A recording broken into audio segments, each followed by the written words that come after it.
Hello everyone, তোমাদের সকলের জন্য নিয়ে এলাম সজনে পাতার একটা রেসিপি। একটা লাইক দিয়ে আমার আজকের রেসিপিটা দেখার অনুরোধ রইল। আর সকলে আমার চ্যানেলের সাথেই থেকো, পাশে থেকো, আমিও তোমাদের সাথে আছি। বন্ধুরা, চলো তাহলে রেসিপিটা শুরু কর।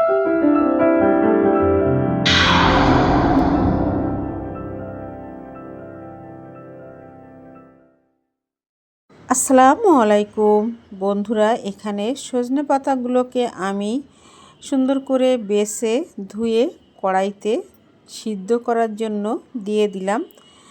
আর সামান্য একটু পানি দিলাম, দিয়ে দিব সামান্য লবণ সিদ্ধ করার জন্য।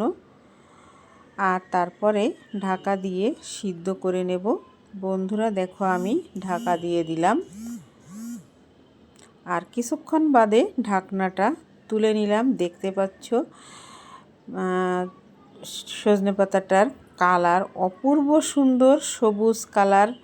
এটা খেতে কিন্তু ভীষণ মজার হয় এভাবে যদি ভেজে নেওয়া যায়। তো বন্ধুরা দেখো, আমি কিন্তু ঢাকা দিয়ে তারপরেই কিন্তু লবণটা দিছি। তো এখন লবণ দেওয়ার পরে নেড়ে চেড়ে মিশিয়ে নিচ্ছি। তো দেখো, সজনে পাতার পানিটা কিন্তু এখনও একটু একটু আছে। আগে থেকে এভাবে সজনে পাতা ভাজার জন্য সিদ্ধ করে নিলেও হবে। আবার তোমরা ইচ্ছা করলে তেলের উপরে দিয়ে মুচমুচে করেও ভেজে খেতে পারো।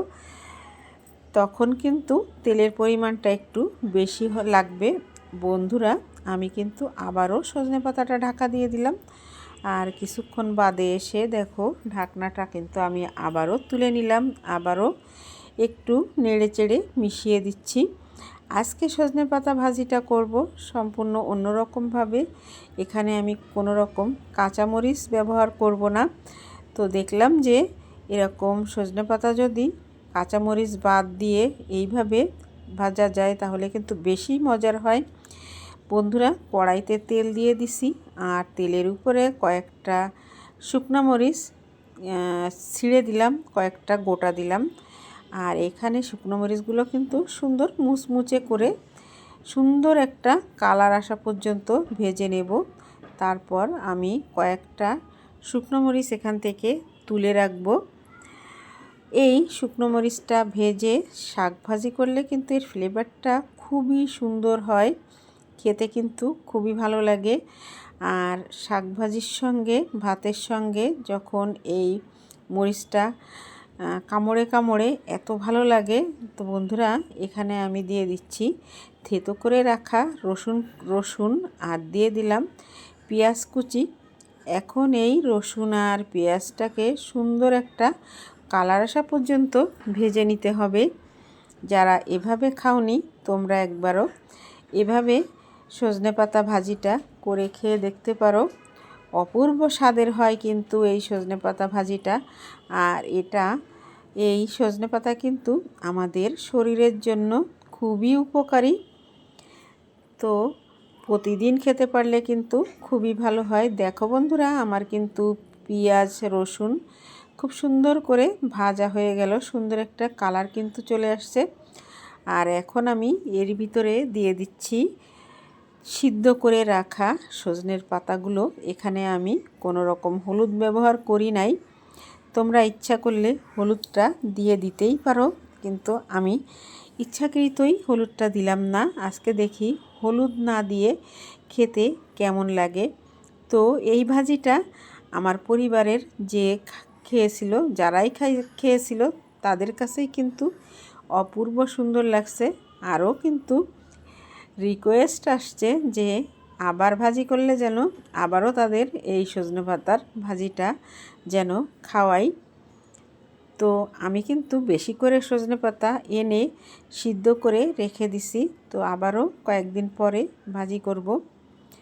তো দেখো, সজনে পাতা ভাজিটা কালার অপূর্ব সুন্দর লাগছে, খেতেও কিন্তু দুর্দান্ত মজার হয়েছিল। আর আমি যেহেতু খুবই অল্প করে ভাজিটা করছি, যে কেমন লাগবে না লাগবে সেটার জন্য, তো খেতে কিন্তু দারুণ হয়েছিল। আবারও আমি পরবর্তীতে বাকি সজনে পাতাটা ভেজে খাবো। যেহেতু এটা আমাদের শরীরের জন্য খুবই উপকারী, যেহেতু আমার ডায়াবেটিস আছে, চোখের সমস্যা আছে, তো এর জন্য বারবার খেলে কিন্তু আমাদেরই সুবিধা, আমাদেরই উপকার হবে।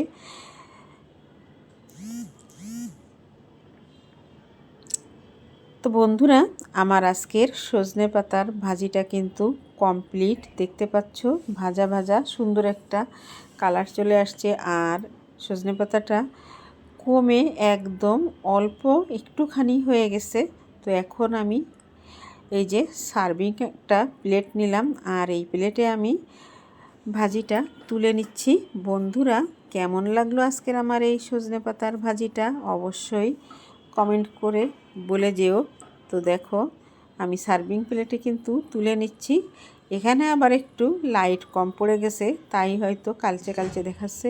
বন্ধুরা, হয়ে গেল আমার আজকের সজনে পাতার রেসিপিটা। আজকের মতো বিদায় নিচ্ছি। আল্লাহ হাফিজ, আসসালামু আলাইকুম।